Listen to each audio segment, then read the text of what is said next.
Marhaba. Right now we're going to talk about how to use verbs in the dual.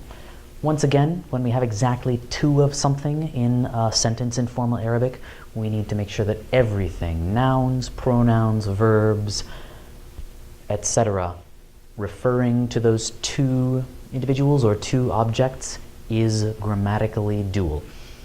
In spoken colloquial Arabics, you're unlikely to see verbs conjugated in the dual, but in a formal written context, it is obligatory. It is considered incorrect not to do it. Mechanically, what happens is pretty simple. It's just a little addition to the templates that you already know.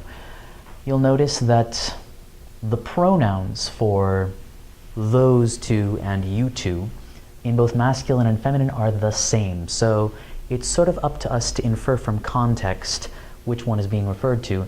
And there are only a couple of differences. For example, in the third person, the dual past tense conjugations are different, as they are here with a ya instead of a ta for the masculine and the feminine respectively. But the entoma, the you two conjugations, are pretty much the same, in fact, identical for both genders. So don't be fooled necessarily. It might be that you don't have a pronoun or the subject isn't quite clear, in which case you would need to go and check elsewhere in a text before you made any good and certain assumptions about whether it was masculine or feminine. But context, as always, will be your guide. Here are a couple of examples of sentences that are in the singular. All of our nouns and verbs are in the singular, and I want to change them to dual. واحد الطالب ذهب إلى الحفلة. The student went, past tense, to the party. But I want to make it two students. I would say then الطالبان with my dual ending in the مرفوع. ذهبا إلى الحفلة.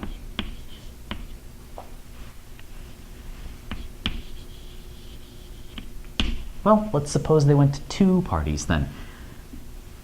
Why not? إلى الحفلة تين. Just for kicks. Now we have the ain ending instead of the an ending because the preposition إلى makes حفلة majroor. So here I have طالبان, and notice that they're masculine.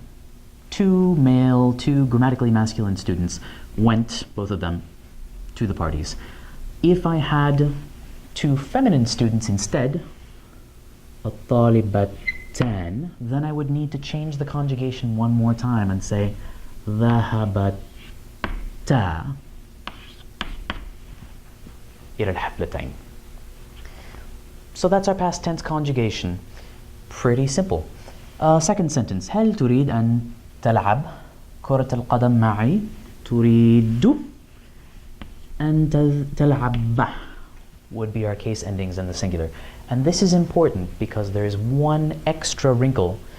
We have alternate conjugations in the present tense for marfu'a and mansub and majzoom after certain particles like an or li or lam. We're going to change things, and you'll notice that that too is very regular. We just drop the noon, just like we do with the other conjugations that have noon as part of their structure, their template in the present tense, like تذهبون.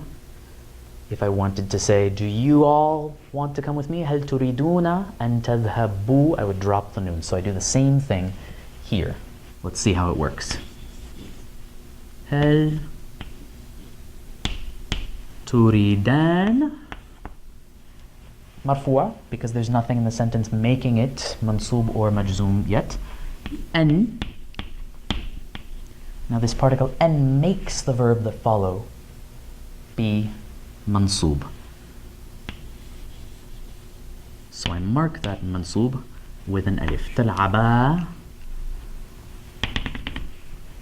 كرة القدم معي. And it's as simple as that. One little extra bit of structure that we need to use when we are conjugating verbs in the dual. Once again, verbs are not commonly conjugated in the dual in spoken dialect, spoken colloquial, but in Fusha, in modern standard Arabic, they are necessary if we are referring to exactly two of something. So it's just one more piece of the puzzle of being educated, literate users of Arabic.